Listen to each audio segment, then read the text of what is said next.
Ahora le damos la bienvenida en el panel a Pablo Montaldo, Fanny Trelesinski y Horacio Bafico para analizar algunas de las principales áreas del índice de libertad económica.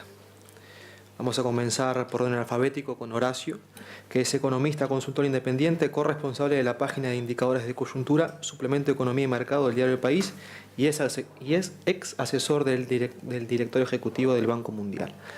Exdirector de la Asesoría Macroeconómica y Financiera del Ministerio de Economía y Finanzas, ex representante del Uruguay ante el Banco Mundial, profesor de Economía y Sociedad Uruguaya en la Universidad Orto. Adelante.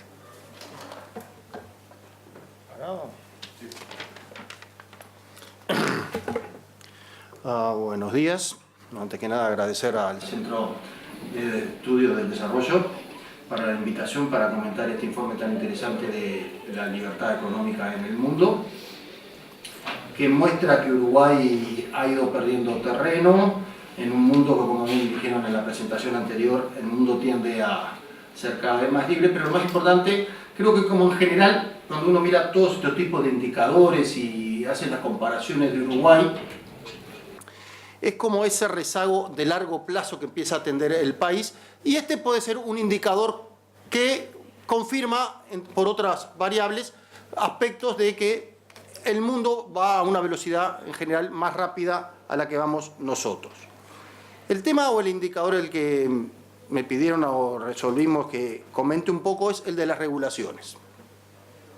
El tema de regulaciones, por lo que había mostrado anteriormente, no es de los que Uruguay queda mejor parado. Trata tres áreas de acceso al financiamiento, al mercado de capitales, las regulaciones en el mercado laboral y regulaciones de instalar nuevos negocios o las trabas que pueden tener las empresas.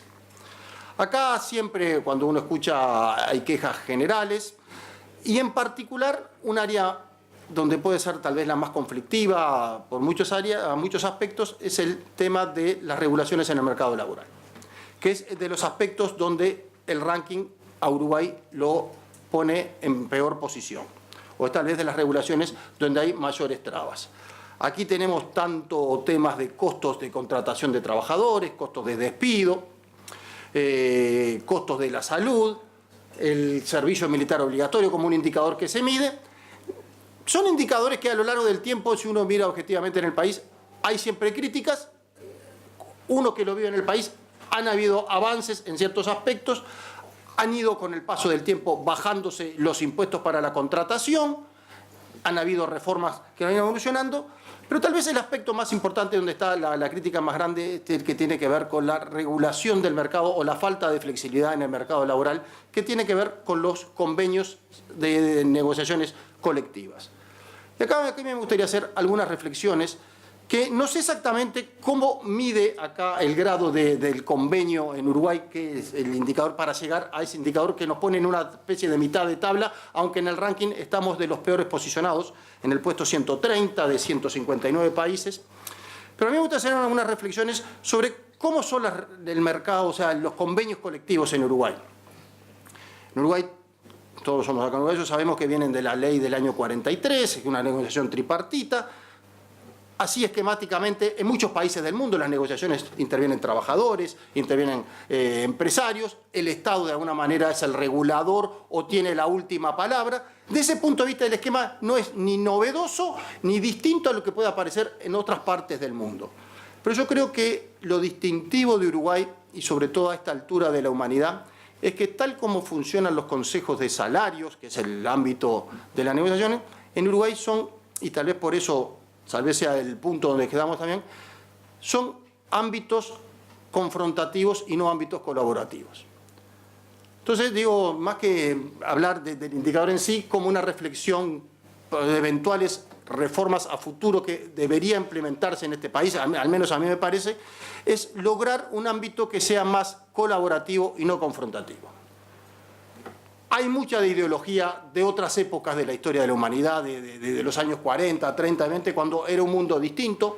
Hoy día en el mundo actual todos sabemos que si una empresa, sobre todo lo vemos permanentemente, llega a contratar trabajadores que sean menores de edad, que no cumplan con normas ambientales, etcétera, la opinión pública con todas las redes sociales, etcétera, le genera un problema muy grande, y si la opinión pública se le pone en contra a una empresa que no cumpla con determinadas normativas políticamente correctas, es un problema muy grande. El efecto reputación hoy día es algo que pesa mucho.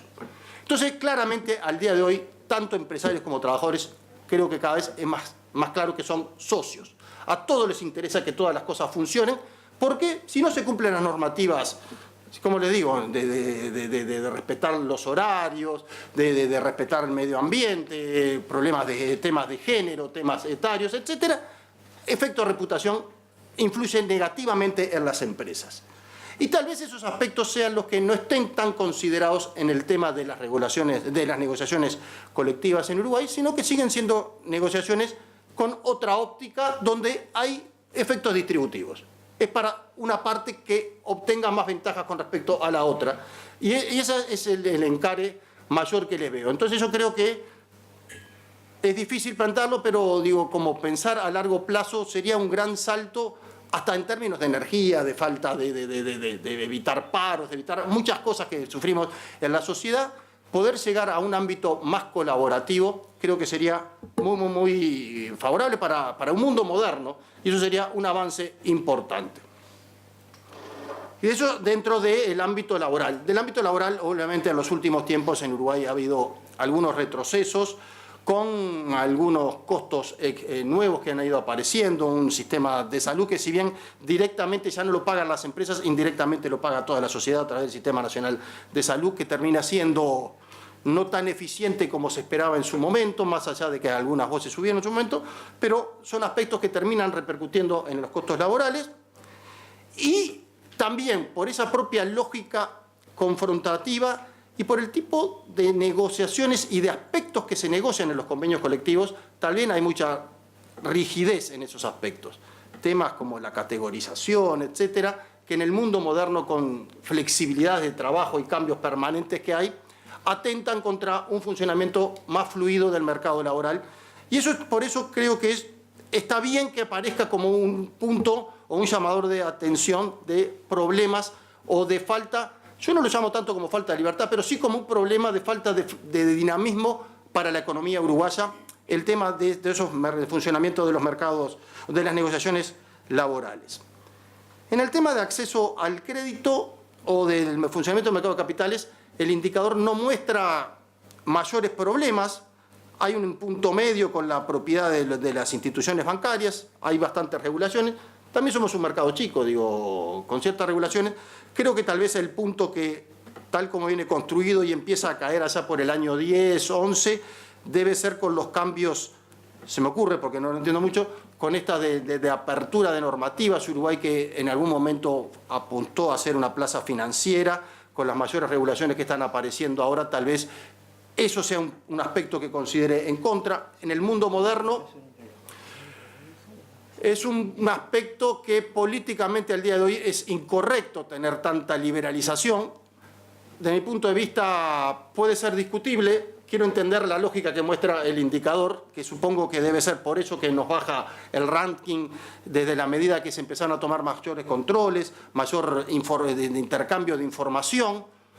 Son cambios que todavía no los asimilé del todo si están correctos para el Uruguay o no, pero lo cierto es que el mundo va en ese camino y este indicador parecería indicar que va en contra de donde va el mundo. Creo entender lo que es así y por eso es que estaríamos bajando del ranking.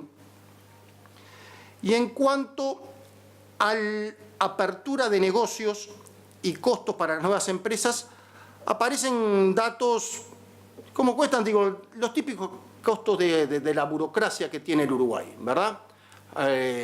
Se quejan, donde no salimos bien ranqueados, serían los aspectos de justamente trámites burocráticos, problemas de financiamiento tal vez para las pequeñas empresas, algunos impuestos muy altos para las empresas, trámites todos que tienen que ver indirectamente, porque ningún indicador es totalmente aislado, seguramente con el tamaño del Estado. Yo tal vez si tuviera que hacer alguna crítica al indicador, digo, no es tanto, digo, tiene que ver en que no especificaron, no tuve un manual donde ver qué era exactamente, qué me quería medir cada uno de los puntos. Entonces yo estoy tratando de interpretar qué me dice cada uno de estos puntos y verlo a la luz de lo que le pasa en Uruguay. Me hubiera gustado tener un manual para ver, digo, en este indicador me están diciendo tal o cual cosa. No creo que estar muy alejado de lo que yo estoy interpretando que quieren decir estas cosas, porque uno viviendo en Uruguay más o menos son los temas que uno escuchando con empresarios y con gente que se mueve en los ambientes productivos, son los aspectos que más les dificultan, ¿verdad? Sobre todo lo que tiene que ver con los trámites burocráticos para abrir negocios, donde ahí no aparece tan bien el país. Y bueno, esos son en términos generales lo que diría con respecto a los indicadores. Una curiosidad nada más. También digo, de vuelta, reconociendo la validez o la importancia que tienen todos estos indicadores y lo bueno como cuando comentaron, que también lo leí en el manual que me mandaron previo para dar esta charla, que son indicadores objetivos, que no se manipula ninguna información y se toman de Banco Mundial y fuentes, organismos internacionales. A mí particularmente me llamó la atención, no que Uruguay haya retrocedido en los últimos años en ese ranking de relativo, como comentaron, que Uruguay ha perdido algunos puestos porque el mundo subió, sino que si uno mira la serie más larga, porque la serie larga arranca de los años 80, ¿verdad? Uruguay, en términos absolutos, su nivel, al menos en términos de regulación, más o menos está en torno al indicador de regulación, está en los 6 puntos. Más o menos fluctúa en torno a los 6 puntos, que es un indicador, en términos absolutos, más o menos se mantiene, pero el mundo ha ido mejorando más.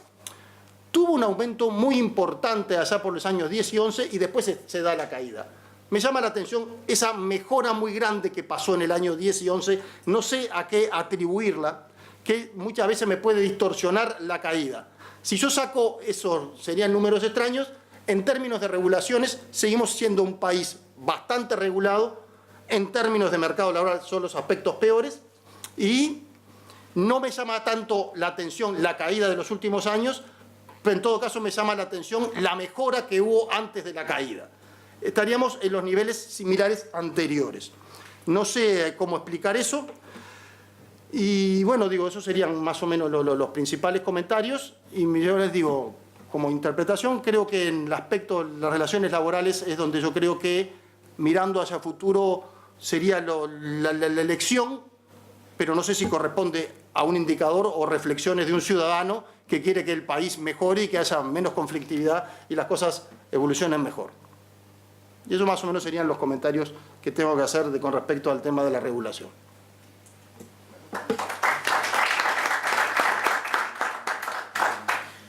Muy bien, muchas gracias, Horacio.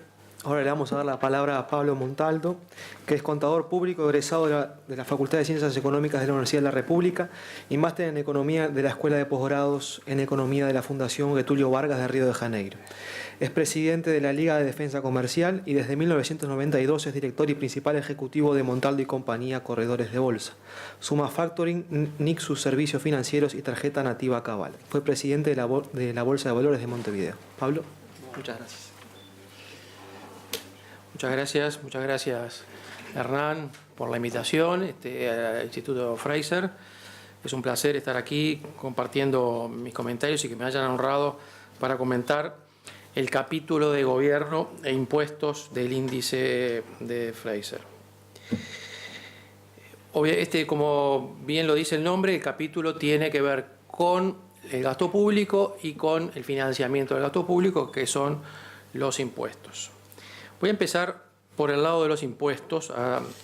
Bueno, ¿cómo está Uruguay? Antes que nada, ¿cómo está Uruguay en este indicador respecto a los demás países? En este indicador particularmente Uruguay no está mal. No está mal Uruguay en tamaño del gobierno, por ejemplo, el índice global de tamaño del gobierno, que incluye consumo del gobierno, transferencias, inversiones, las tasas de impuestos, etcétera. Uruguay tiene un puntaje de 6,96, que es un puntaje más que razonable. todos los países desarrollados están peor que Uruguay. El tamaño del gobierno en todos los países desarrollados es más grande. Todos, absolutamente, sacando alguna excepción que confirma la regla, podría ser Lituania, podría ser Suiza, pero en todos los demás países, el país que está peor de los desarrollados es Suecia, con 3,37, Dinamarca 3,81, Países Bajos 3,85. Bueno, no podemos sentir que en esto, tamaño de gobierno, no estamos tan mal. Obviamente que estamos abajo de algunos otros países. Como dije, estamos abajo de Lituania y estamos abajo de Suiza.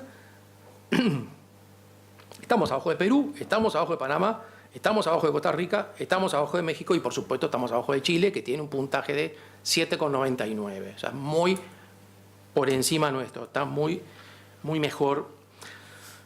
Y en tasas impositivas tampoco estamos mal. El índice mide las tasas marginales más altas y en eso no estamos, en la comparación no estamos tan mal. Solo Chile está un poquito mejor que nosotros. Pero en realidad yo quería empezar a comentar el tema tributario, porque el tema tributario, si bien uno puede decir, bueno, la carga tributaria en Uruguay no es muy alta, pero lo que sí tenemos, desde mi punto de vista, es un pésimo diseño de la estructura tributaria.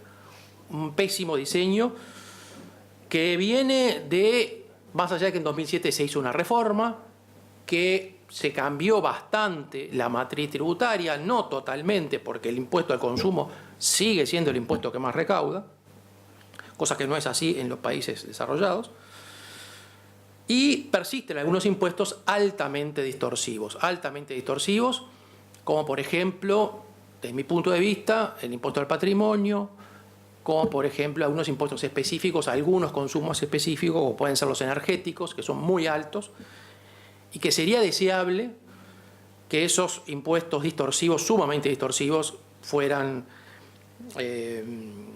cayendo. Cuando se hizo la reforma del 2007, los ideólogos de la reforma, Barreix y Roca, propusieron eliminar el impuesto al patrimonio.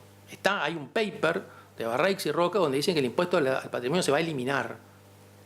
No se eliminó. Sigue tan campante como antes. Yo después, si quieren, les explico por qué el impuesto al patrimonio es sumamente distorsivo.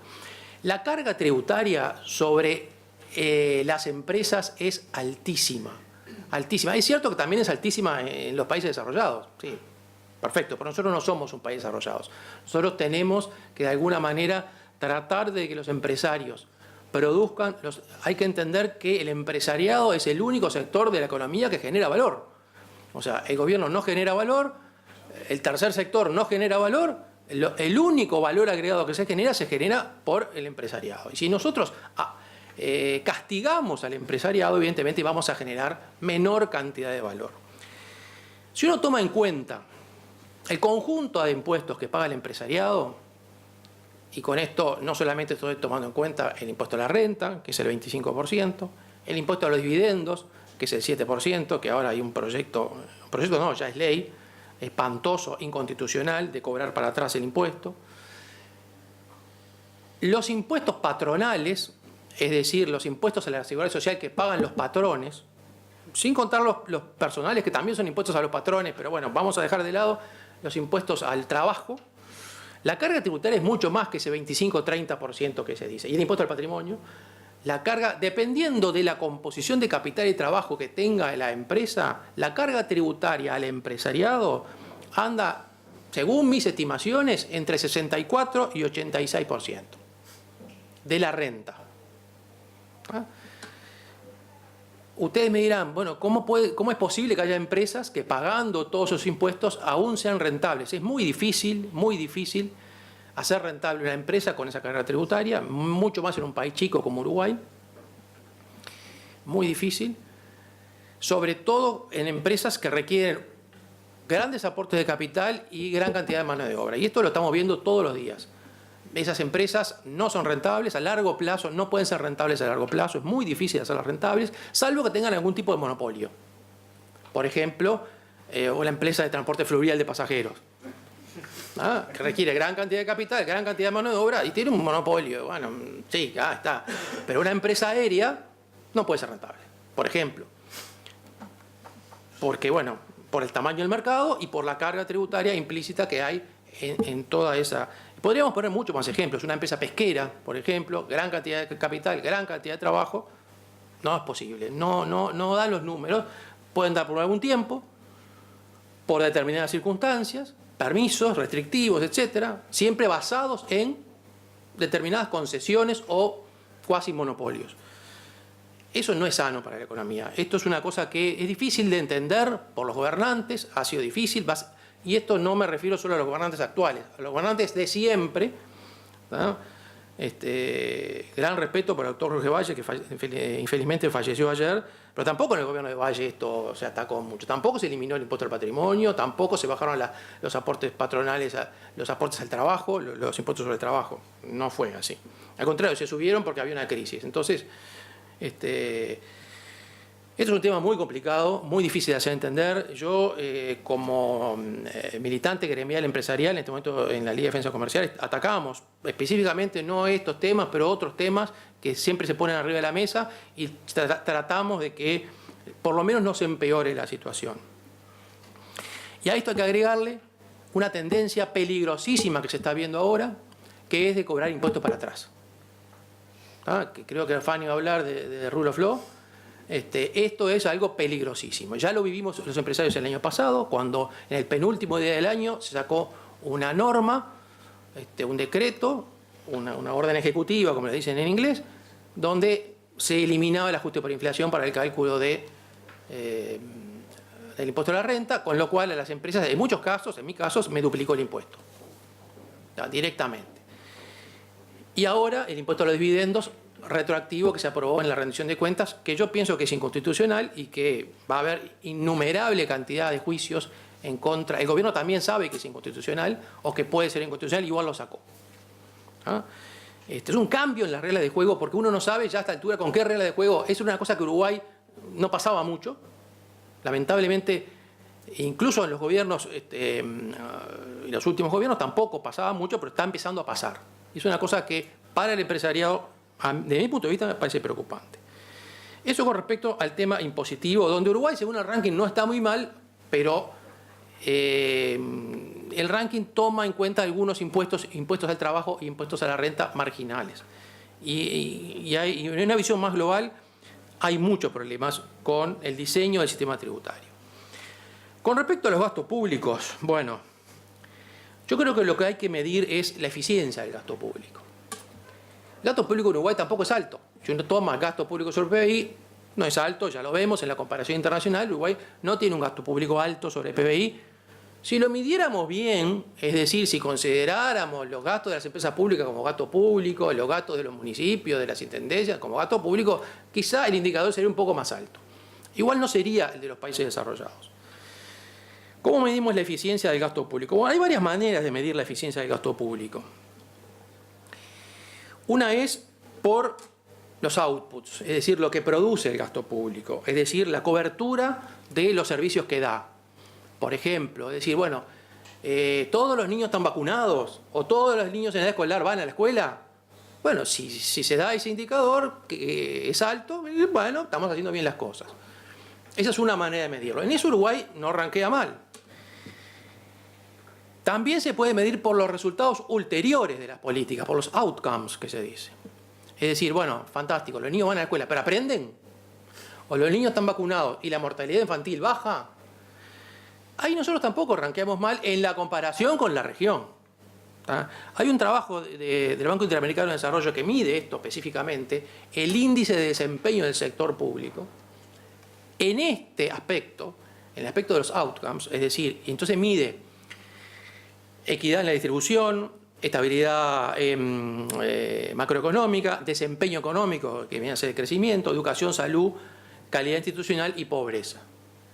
En ese indicador de desempeño del sector público y en comparación con la región, ojo, nosotros no rankeamos mal tampoco. En ese indicador nosotros estamos, ese indicador va de 0 a infinito, digamos, pero nosotros estamos en 1,58, solamente superados por Costa Rica, 1,64, y levemente por encima de Chile, 1,57. Obviamente que hay países que están mucho peor que nosotros, y esto, bueno, puede ser un consuelo. Por ejemplo, Argentina tiene 1,15, Brasil 0,8 y Paraguay 0,55. O sea, el desempeño del sector público paraguayo es espantoso, espantoso. Es muy bajo el gasto público, pero además es ineficaz. Esta es una manera de medirlo, que nosotros tampoco nos va mal en la comparación con la región, ojo, no en la comparación con el mundo, en la comparación con el mundo no nos va tan bien, pero también hay otras maneras de medir la eficacia del gasto público. La podemos medir en base a la eficiencia asignativa, es decir, en base a los objetivos que nosotros nos propusimos. ¿El gasto público está orientado de acuerdo a sus objetivos o está desviado de los objetivos que nos propusimos? Y en cuanto a la eficiencia operativa, si los recursos que aplicamos los aplicamos de la mejor manera y de manera de tener los mejores productos y a costos razonables o a los mejores costos. Bueno, ¿cómo medir esto? Esto es difícil de medir. Yo para esto me basé en un indicador del Foro Económico Mundial, que es cierto, no como el de la Fraser, pero es un indicador subjetivo, es cierto. Este es el índice de despilfarro. Wastefulness Government Spending se llama. El índice de despilfarro. ¿Cómo está Uruguay en el índice de despilfarro? Uruguay tiene un puntaje de 2,6. ¿Qué es 2,6? 2,6 es malo porque, por ejemplo, es cierto, Suecia tiene un alto gasto público, pero tiene un índice de despilfarro de 4,8. Cuanto más alto, mejor, ¿no? Menos despilfarro. 4,8 tiene Suecia, 4,8 tiene Suiza, 4,2 tiene Chile. Nosotros tenemos 2,6. O sea, quiere decir que el despilfarro en Uruguay es alto. O sea, el gasto público mal gastado en cosas que no son a los objetivos indicados y en los valores razonables. Hay países que están peor, naturalmente. O sea, Brasil tiene 1,9. Argentina, por ejemplo. ¿Cuánto tiene Argentina? 1,5. Y hay países que están peor, ¿no? O sea, nosotros estamos mejor, de vuelta, estamos mejor que algunos países de la región, estamos mejor que Argentina y Brasil. Sí, estamos mejor. Pero tendríamos que estar en los indicadores de, como yo le decía, de países desarrollados, bueno, con un tamaño del gobierno más chico que el nuestro, Lituania, por ejemplo, o Suecia, o Suiza, y con un índice de despilfarro mejor que el nuestro, o sea, menos despilfarro. Ahí nosotros, no voy a poner ejemplos, porque los ejemplos todos los conocemos, los ejemplos de despilfarro todos los conocemos. Despilfarro, ojo, hay en todos los países. En Estados Unidos también hay despilfarro. Yo cuando estaba investigando un poco para hacer esta presentación, papers sobre despilfarro en Estados Unidos, hay cantidad. El presupuesto de defensa se pidió un aumento y resulta que el aumento fue a parar a una investigación para robots que tocaran la trompeta en vez de los trompetistas de las bandas. Bueno, por ejemplo, es un caso jocoso, pero pasa también en Estados Unidos. Y le encargaron a una universidad una investigación para desarrollar robots que tocan la trompeta. Bueno, en fin, eso indigna un poco. Y en Uruguay los despilfarros los conocemos todos, sobre todo el último y más sonado es la capitalización de ANCAP, la plata que hubo que poner simplemente por la gestión de la empresa. ¿En qué países nos deberíamos fijar? Hoy se mencionó hay un caso paradigmático que es el caso de Singapur, ¿no? Que Fred lo mencionó. ¿Saben cuánto gasta Singapur en educación? ¿En porcentaje de PBI? ¿Alguien sabe? ¿Alguien sabe cuánto es lo que destina del presupuesto público de educación Singapur? ¿Menos que nosotros? 2,9%. 2,9%. Lo subí un poco, era 2,6%. Ahora yo después leí el paper y después me busqué el número más reciente, es 2,9%. ¿Y cuánto gasta en salud? Menos. 2%. 1,4 gastaba hace unos años, ahora lo subió a 2. ¿Cuáles son los indicadores de educación y salud de Singapur? ¿Son malos? Malos, deberían ser malos. Porque todos nos dicen que la educación tiene que estar al 6% del PBI, porque si no la educación es mala. ¿Cómo se desempeña Singapur en las pruebas PISA? ¿En qué lugares está? Los primeros lugares. Y en todos los rankings de educación, Singapur rankea bien. Y en salud también. A los primeros niveles de la OCDE, en todos los indicadores de salud, rankea bien Singapur. ¿Es extrapolable el modelo de Singapur? No, no es extrapolable porque Singapur es una dictadura. Muy sencillo.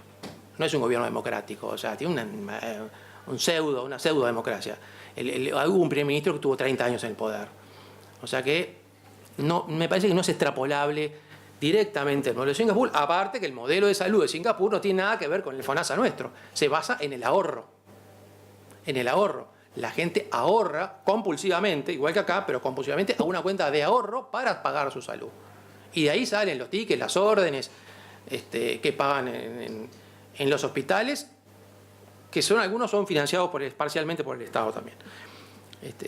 O sea, ir hacia una reforma. La educación en Singapur está muy centralizada, contrariamente a lo que dicen muchos de que hay que descentralizar y darle poder a los municipios o a las escuelas. En Singapur es exactamente al revés, está todo monolíticamente centralizada, es un país chico, geográficamente chico. Pero bueno, por lo menos fijarse en esos modelos y sacar alguna idea. También podemos sacar alguna idea de Nueva Zelanda. Se ha hablado mucho acá del modelo de Nueva Zelanda y de los cambios que hizo Nueva Zelanda en la década del 80. Cambios hechos por el Partido Laborista de signo liberal. Una cosa totalmente atípica, totalmente atípica. ¿Por qué lo hizo? Bueno, cuando gana el Partido Laborista en el 84, no tuvo más remedio porque la economía venía en picada desde hacía muchos años y emprendieron una serie de reformas de corte liberal que duraron aproximadamente unos 15 años hasta que se empezaron a revertir. A partir del 99 en adelante se empezaron a revertir esas reformas. Pero esas reformas le dieron muchos resultados a Nueva Zelanda. Hay montones de papers escritos sobre el caso de Nueva Zelanda y todo el tipo de reformas, empezando por privatizar, empezando por eliminar cantidad de regulaciones que había, que parecía Uruguay de la década de los 50, licencia de importación, exportación, controles de precios, en fin, cantidad de regulaciones y cantidad de empresas públicas y organismos públicos que actuaban en el área comercial. Todo eso se desmanteló. Se privatizaron empresas, a pesar de que algunas empresas quedaron en la órbita del Estado, pasaron a ser manejadas de una manera, digamos, con criterios empresariales. Y lo fundamental fue la reforma de la función pública. Se eliminó la inamovilidad de los funcionarios públicos. Eso es una cosa, allá le llaman de otra manera, pero el funcionario público permanente le llaman. Es lo que nosotros conocemos como la inamovilidad. Eso se eliminó completamente. En todos los ministerios se crearon gerentes, en todos los ministerios, que son los encargados de manejar el personal, no el ministro. Se eliminó también todo lo que era... Y se aprobaron una serie de leyes para minar el poder de los sindicatos. Esto hecho por partidos laboristas, ¿ah? Para minar el poder de los sindicatos, la negociación centralizada y la afiliación obligatoria de sindicatos que existía en Nueva Zelanda. Eso se derogó. A Nueva Zelanda eso le costó mucho porque esto no dio resultados inmediatamente y por eso el Partido Laborista perdió las elecciones. Hubo el ministro que lo empezó esto, David Lange, lo renunció porque no dio resultados inmediatos. Vinieron otros ministros laboristas, después ganó el Partido Nacional, que es el Partido Conservador. El Partido Conservador siguió con las reformas y tampoco le fue bien. O sea, esto lleva un tiempo y es costoso. Pero Nueva Zelanda, si no hubiera hecho esto, ¿por qué tuvo que hacer esto Nueva Zelanda? Porque perdió el favor, porque el Reino Unido entró en la Unión Europea. Cuando el Reino Unido entra en la Unión Europea, Nueva Zelanda pierde ese monopolio que tenía. Como yo decía, algunas empresas funcionan porque tienen una protección, digamos. Nueva Zelanda tenía esa protección de exportar al Reino Unido con ventajas. Cuando pierde esas ventajas, bueno, de alguna manera tiene que abrir los ojos y hacer reformas de corte liberal. En fin, quizá nosotros tenemos un gran déficit en la eficiencia del gasto público. Eso no precisamos un gasto público, desde mi punto de vista no precisamos un gasto público más alto del que tenemos. No precisamos un 6% de la educación para tener una educación buena. No precisamos más gasto en salud para tener buena salud. Simplemente gestionar mejor y tener un gasto público más eficiente. Muchas gracias.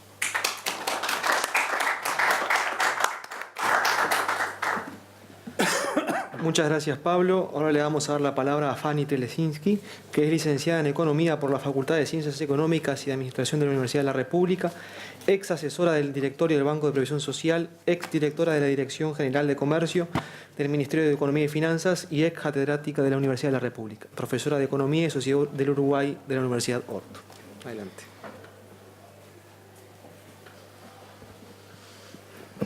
Buenos días a todos. Muchas gracias al CED por la invitación para comentar el índice.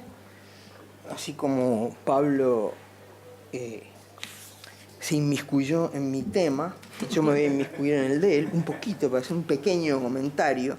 Cuando decimos que desde el punto de vista... Me tengo que poner en punta de pie o bajar esto porque la altura no me da.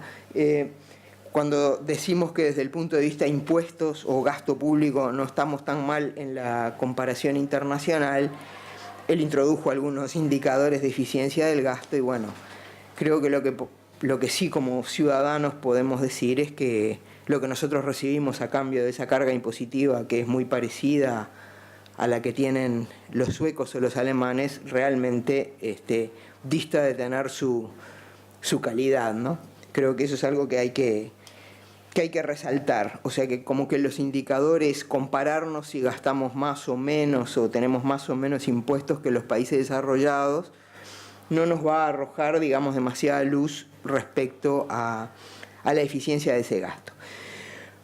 Un comentario general que quisiera hacer sobre el índice, como ya dijeron los distintos expositores, Uruguay ocupa el lugar 74 en 159 países en el indicador global.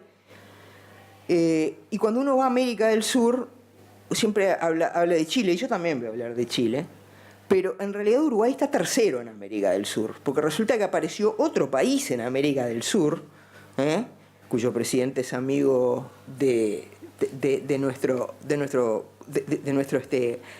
oyente aquí, Connie Hughes, que es Perú. Perú ocupa el segundo lugar.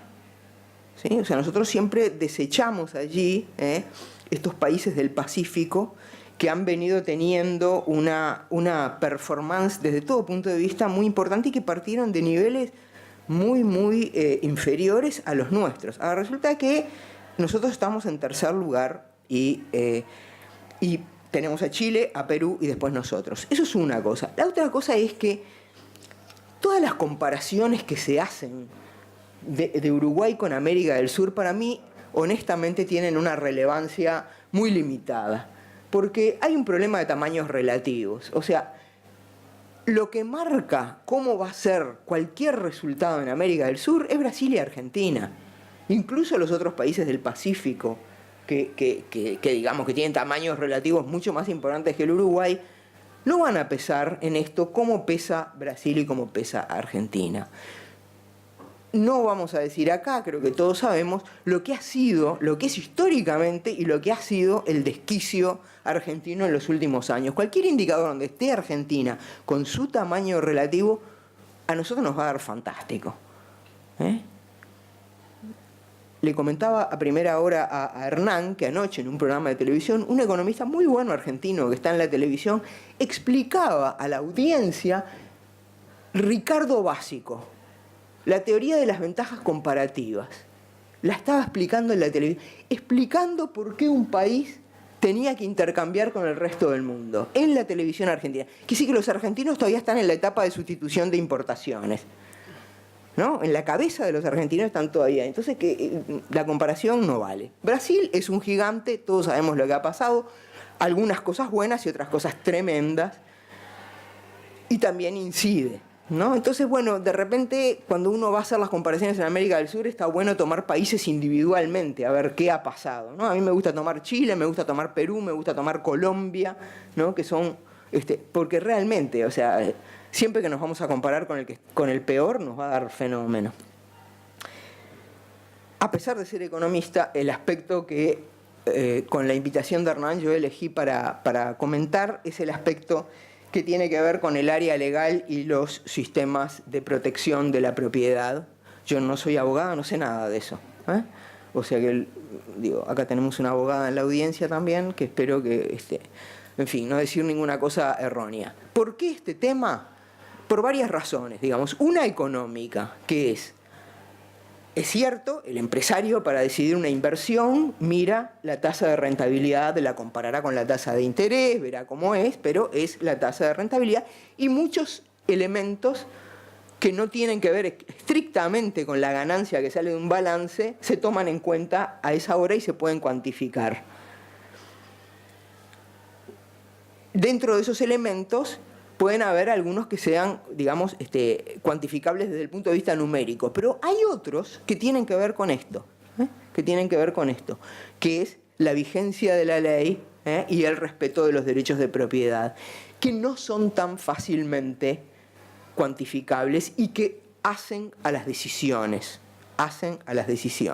Son fundamentales en las decisiones, o por lo menos en la comparación que un inversor va a hacer entre el país A y el país B, como a igual tasa de rentabilidad que pasa con estos otros elementos.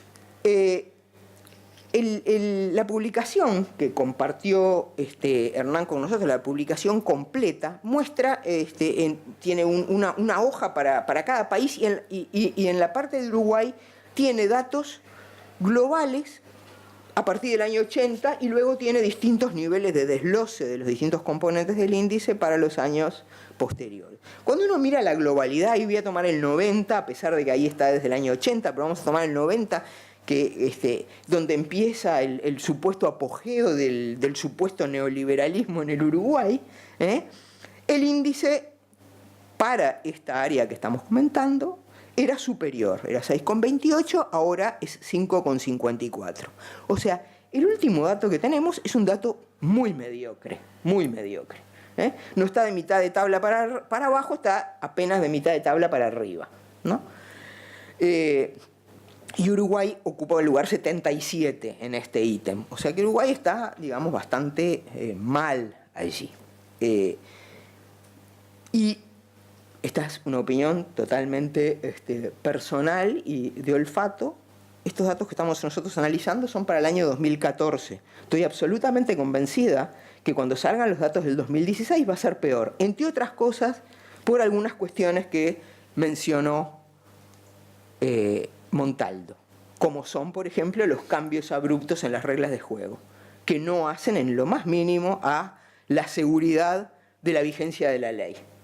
¿Sí? Cambios con retroactividad, cambios que quizá sean declarados, si hay recursos, inconstitucionales, pero de hecho son cambios en las reglas de juego que se hacen. O sea, no es solamente la tasa de rentabilidad de nuevo, sino qué certeza tenemos de que las cosas van a seguir siendo como son. Y en el Uruguay no las tenemos.